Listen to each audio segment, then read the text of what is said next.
러시아의 우크라이나 침공은 예상을 뒤엎고 장시간 지속되면서 세계 2위의 러시아 군사력에 의문을 품게 하고 있습니다. 그리고 이 전쟁은 늪처럼 러시아의 국력을 모두 소진시켜 향후 러시아의 위상에 상당한 추락이 예상되고 있습니다. 그런데 우크라이나 전쟁과 유사한 전쟁이 2차 세계대전 직전에 북유럽에서 있었고 러시아의 전신인 소련이 큰 낭패를 보았다면 막강한 스탈린의 소련을 떠올리는 사람들은 쉽게 상상이 가지 않을 것으로 생각합니다. 1939년 소련의 침공과 당시 유럽의 약소국이었던 핀란드의 저항으로 논더빈 사냐에서 벌어진 양국 간의 4개월간의 전쟁, 속칭 겨울전쟁을 소개합니다. 1809년 이후 러시아 제국의 지배를 받았던 핀란드는 1917년 러시아 내전이 발발하자 그 틈에 독립을 하게 되었고 1920년 핀란드와 소비에트 러시아는 타르투 조약을 통하여 소련 핀란드의 국경선이 확정되었습니다. 그러나 러시아 내전 동안 핀란드 지역을 상실한 것에 대해 소련의 통치자인 스탈린은 불만이 많았고 핀란드와 불가침 조약을 맺었음에도 그 영토를 탐내고 있었습니다. 1939년 소련은 레닌그라드 일대의 안전 확보 등을 명목 삼아 핀란드의 대대적인 영토 한량 및 조차를 요구하였습니다. 이런 어처구니 없는 요구에 핀란드는 단호히 거부했고 트집을 잡으려고 일부러 무리한 요구를 했던 소련은 회담이 결렬되자 즉각 전쟁에 돌입할 태세에 들어갔습니다.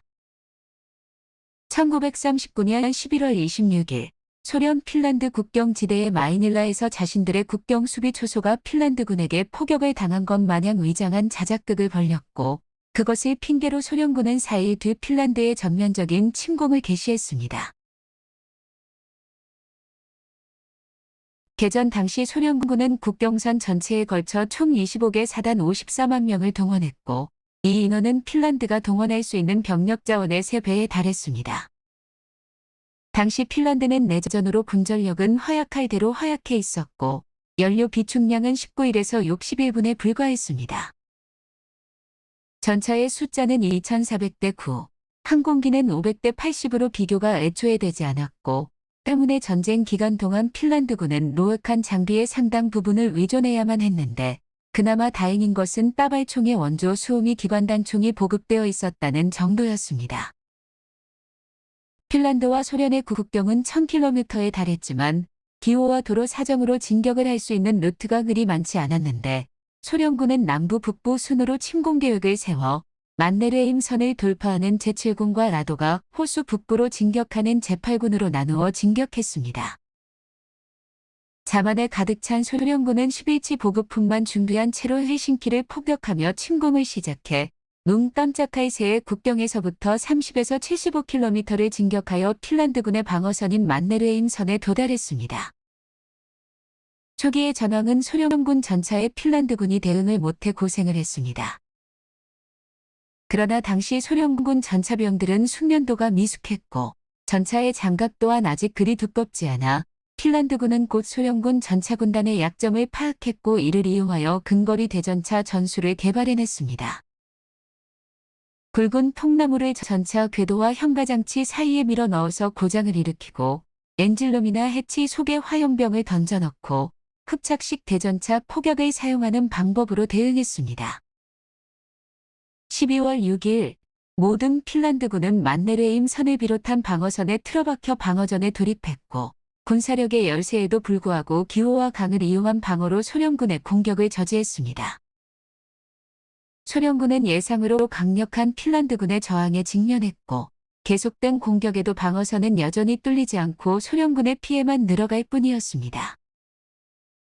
한편 라도가 호수 북부의 핀란드군은 숲을 이용해서 방어전을 펼쳤는데 이곳은 도로도 제대로 형성되지 않은 험준한 지역이어서 소련군 제8군은 도로를 깔면서 진격했는데 핀란드군은 소련군의 숲으로 끌어들여서 조금씩 포위에 각계격파했습니다. 당시 동원된 소련군은 우크라이나나 아르메니아 등 소련 남부에 위치한 공화국 출신 병사들이 많은 편이었는데 그들에겐 핀란드의 혹한기는 경험해 보지 못한 극한의 고통이었습니다.